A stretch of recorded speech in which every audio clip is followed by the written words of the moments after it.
Bonjour à tous, c'est Requiem, bienvenue dans cette nouvelle Japan Horror Story. Cette histoire va complètement vous surprendre. Il s'agit d'un réel témoignage, traduit d'un site japonais par les traductrices de la chaîne. Ce qu'il va vous être raconté est tout simplement abominable.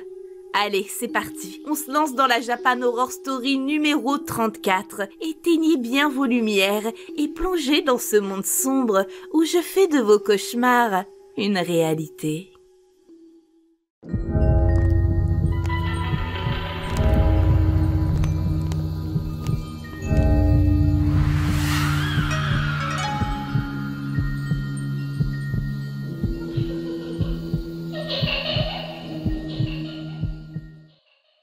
Il y a des années de ça, j'étais au lycée, plus particulièrement en première.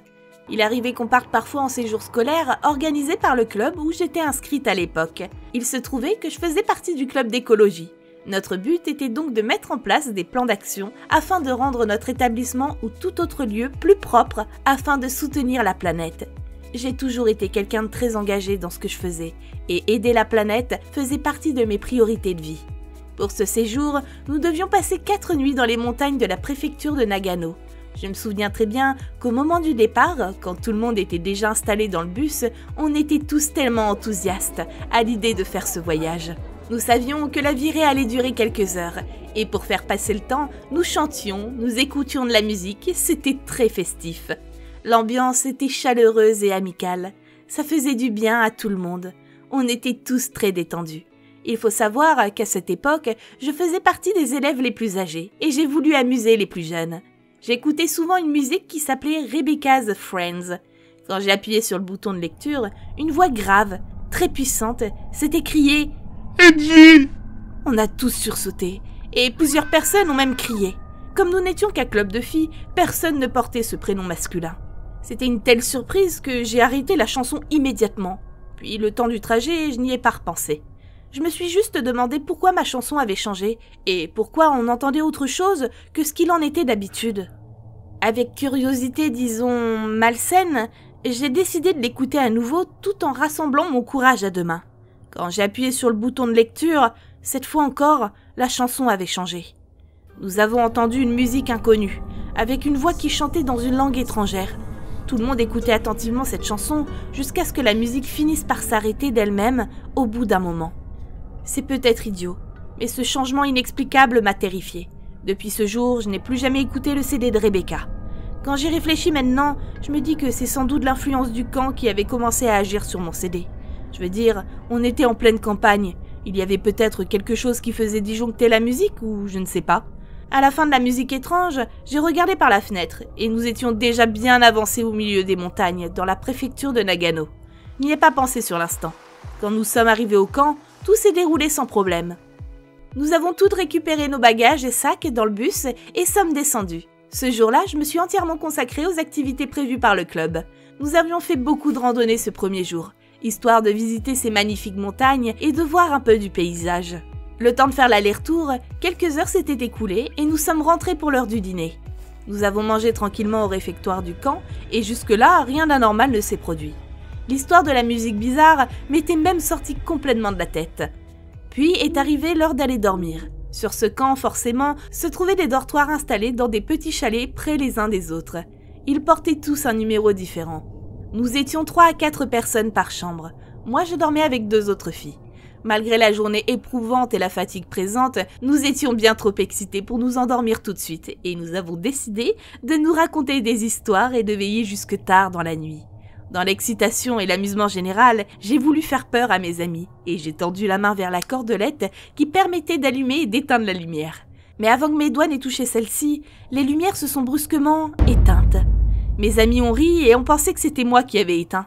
À ce moment, je me suis retrouvée confuse et je me suis écriée « Mais ce n'est pas moi qui ai éteint la lumière !» Évidemment, aucune des deux ne m'a prise au sérieux. Et c'est sur cette dernière note que nous avons mis un terme à la journée. Nous sommes toutes parties nous coucher. Tandis que la chambre se trouvait dans le noir, je repensais à ce qui s'était passé, et je savais pertinemment que personne ne m'avait cru, mais à y réfléchir, moi aussi, à leur place, j'aurais pensé que mon ami faisait juste une farce débile. Au matin, la salle de réfectoire était très bruyante. Parmi toutes les filles du club, il y avait 2 élèves vraiment plus jeunes que nous. La première a repoussé le col de son pyjama pour nous montrer son épaule et nous avons pu voir une grosse ecchymose bleue qui s'étalait sur son épaule et descendait sur son bras. Je n'avais jamais vu un bleu aussi énorme de ma vie. Et visiblement, cette fillette en souffrait atrocement. Elle ne savait pas du tout comment ça avait pu se produire, car elle soutenait le fait que hier soir, elle s'était couchée directement et avait dormi toute la nuit sans se réveiller une seule fois. La deuxième élève pleurait à table. Elle avait l'air vraiment terrifiée. Elle nous raconta qu'elle avait fait un rêve dans lequel quelque chose l'avait invitée à sortir du rêve. Même après le petit déjeuner, elle continuait de sangloter, en disant qu'elle avait peur d'être entraînée par cette chose. D'être entraînée dans une sorte de ténèbres. Le propriétaire de l'établissement dans lequel nous résidions a entendu le tapage et est venu voir ce qui se passait. Quand il a entendu l'histoire du rêve et celle de la grosse ecchymose, il nous a expliqué que le petit pont rouge derrière la structure avait été le lieu d'un suicide particulièrement sanglant. Il nous a expliqué que depuis ce terrible incident, il a le sentiment que quelque chose a changé, que les choses ont été influencées par l'horreur de cet acte. J'étais absolument terrifiée. Nous avons terminé notre séjour ici, enchaînant les événements sombres sur lesquels je ferai l'impasse, tellement ils sont un mauvais souvenir pour moi. Mais ce que je peux vous dire, c'est que suite à tout ça, je ne suis jamais retournée dans les montagnes de la préfecture de Nagano. Et aujourd'hui encore, je ne me sens pas très bien quand je repense à ce séjour qui date d'il y a 20 ans. Il y a peu, j'ai décidé d'entreprendre des recherches sur le suicide de la personne en question. J'ai eu beaucoup de mal à trouver des articles qui en parlaient, mais par chance, Internet est une source infinie d'informations, et j'ai fini par trouver des articles qui en faisaient mention. Ça s'est passé dans les années 90. Une femme est venue avec son jeune enfant malade, car il est dit que l'air de la montagne est un air beaucoup plus pur que n'importe lequel autre. Son enfant souffrait de problèmes de respiration très importants. Elle a séjourné au camp durant 2 mois, espérant de tout cœur que son enfant guérisse ou au moins que son état s'améliore.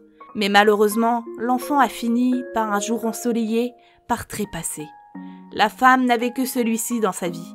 Elle était seule, son époux lui aussi étant parti. L'enfant ne fit que le rejoindre au ciel. Ne supportant pas la mort de son unique progéniture, et pour se punir d'avoir été impuissante face à la maladie, elle décida tout d'abord de trancher chacune des veines de ses bras. La mort étant trop longue à son goût, elle se dépêcha sur le petit pont rouge, laissant donc une traînée de sang derrière elle. Elle retira ses chaussures et les posa délicatement au pied du pont. Puis, elle se laissa tomber dans le vide.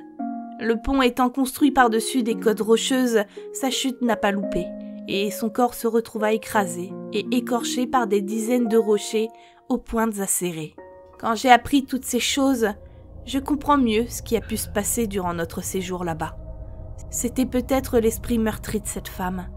Elle est décédée de tristesse et de regret. On ne peut pas partir en paix en partant avec ce genre de ressenti. Je plains l'âme de cette pauvre femme qui, finalement, ne rejoindra peut-être jamais son mari et son enfant. Son enfant se nommait Eiji. Et voilà, c'est la fin de cette vidéo, j'espère qu'elle vous a plu. Cette histoire était d'une part très effrayante, mais finit tellement tristement. Malheureusement, toutes les âmes humaines ne peuvent pas être libres, et cette histoire nous l'a complètement prouvé. Si cette vidéo vous a plu, n'hésitez pas à la liker, mettre un petit commentaire et même à la partager. Si vous aimez ce que je fais, vous pouvez aussi me suivre sur mes réseaux sociaux qui apparaissent juste maintenant à l'écran. Je vous souhaite une terrible nuit remplie de cauchemars plus atroces les uns que les autres. Et je vous dis à samedi pour la prochaine Japan Horror Story.